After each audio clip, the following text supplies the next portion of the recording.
We installed 1,300 feet of 6-foot tall black Bellamy. It's a pretty solid fence. We got SS40 pipe in there. We have high tensile post stiffeners, which is also called a donut. We get those from Modern Fence Technology, great company out of East Troy. All these sections were assembled in our shop, so we get the extrusions. That's a 3/4 inch picket. That's an 1.5 inch deco rail. My guys put them in the jig and then put all the screws in. So these were all made in Hartford, Wisconsin, every single section. My guys made 165 sections in the course of 2 days.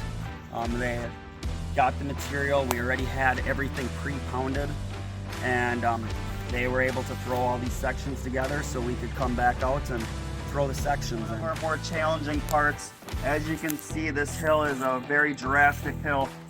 I was able to use my sky drill and pound this all by myself with the perfect picket, and then my guy came behind me and threw in all of these sections.